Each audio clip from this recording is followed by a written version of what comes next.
حضرت ابو ہریرہ رضی اللہ تعالی عنہ سے ہی روایت ہے، انہوں نے فرمایا رسول اللہ صلی اللہ علیہ وسلم نے ارشاد فرمایا،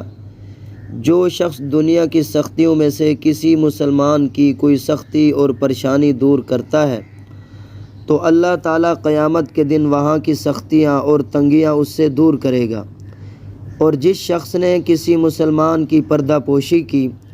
اللہ تعالیٰ دنیا اور آخرت میں اس شخص کی پردہ پوشی کرے گا۔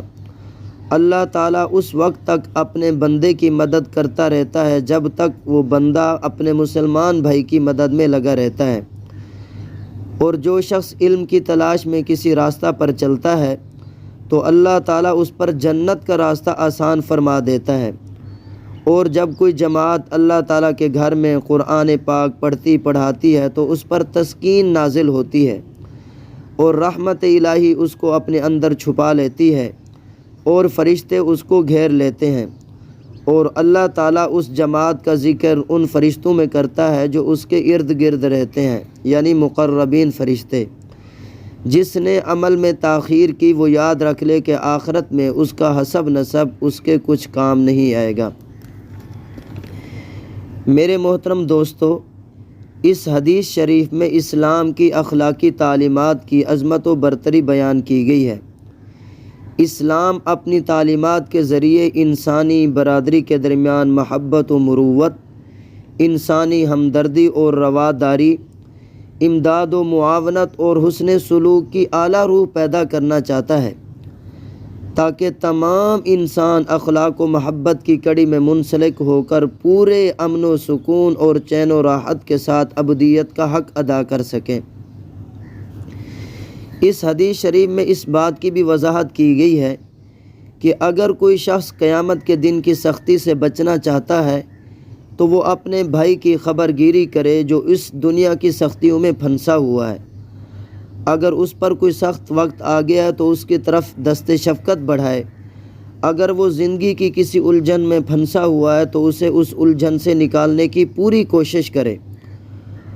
اور اگر وہ دنیا کی کسی مصیبت اور تکلیف میں مبتلا ہے تو وہ اس سے اس مصیبت اور تکلیف کو دور کرنے کی پوری کوشش کرے۔ حسن سلوک کا یہی وہ راستہ ہے جس پر چل کر وہ آخرت کی سختیوں سے نہایت آسانی کے ساتھ گزر سکتا ہے۔ کون ہے وہ شخص جو دین اور دنیا کی آسانیاں نہیں چاہتا؟ تو میرے محترم دوستو، اس حدیث میں بتایا گیا ہے کہ جو شخص دین اور دنیا میں آسانیاں چاہتا ہے وہ اللہ کی مخلوق کے ساتھ نیک سلوک کرے اور ان کے لیے آسانیاں پیدا کرے اور ان کی مشکلات میں ان کے کام آئے، تاکہ آخرت میں اللہ تعالیٰ اس کا معین و مددگار بن جائے۔ دوسری اس حدیث پاک میں یہ بات بیان کی گئی ہے کہ اس دنیا میں جو شخص علم کی تلاش میں کسی راستہ پر چلتا ہے تو اللہ تعالیٰ اس کے لیے وہ راستہ آسان کر دیتا ہے۔ یہ تو دنیا کا معاملہ ہے، اور آخرت میں اللہ تعالیٰ اس طالب علم کے لیے جنت کا بھی راستہ آسان فرما دے گا۔ تیسری بات اس حدیث پاک میں یہ بیان کی گئی ہے، جو جماعت اللہ کے گھر یعنی مسجد میں قرآن کریم پڑھتی پڑھاتی ہے تو اللہ تعالیٰ کی طرف سے اس جماعت پر تسکین نازل کی جاتی ہے، اور رحمت الہی اس کو اپنے گھیرے میں لے لیتی ہے، اور اللہ تعالیٰ اس جماعت کو وہ عزت عطا فرماتا ہے کہ اس جماعت کا ذکر وہ اپنی مخلوق یعنی فرشتوں کے پاس کرتا ہے، جو انسان کے لیے ایک بہترین شرف ہے جو اللہ تعالیٰ کی خاص رحمت سے حاصل ہوتا ہے۔ چوتھی بات اس حدیث پاک میں یہ بیان کی گئی ہے، نیک عمل ہی وہ چیز ہے جو انسان کو آخرت میں کام آئے گا، حسب و نسب ایسی چیز نہیں جو انسان کو آخرت میں کام آئے۔ میرے محترم دوستو، حسب و نسب کا تعلق محض اس دنیاوی زندگی کے ساتھ وابستہ ہے تاکہ لوگوں کے اندر اس کی شناخت قائم رہے۔ آخرت میں کام آنے والی شے حسب و نسب بالکل نہیں۔ اسلام نے بڑی چیلنج و تحدی کے ساتھ اس کا اعلان کیا ہے۔ بدقسمتی سے مسلمانوں نے اسی نسبت سے اس کو پس پشت ڈالتے ہوئے اس پر انحصار کیا ہے، اور ان کو یہ بات سمجھ نہیں آ رہی کہ ایسا کر کے انہوں نے کتنا بڑا جرم کیا ہے۔ میرے محترم دوستو، کئی احادیث شریف میں اس بات کی وضاحت کر دی گئی ہے کہ آخرت کی کامیابی و کامرانی، فلاح و بہبود کا دار و مدار نیک اعمال پر ہے، اعمال صالحہ پر ہے۔ اگر دنیا میں اعمال صالحہ کرتا رہا، اعمال صالحہ کرنے میں کوئی کوتاہی نہیں کی،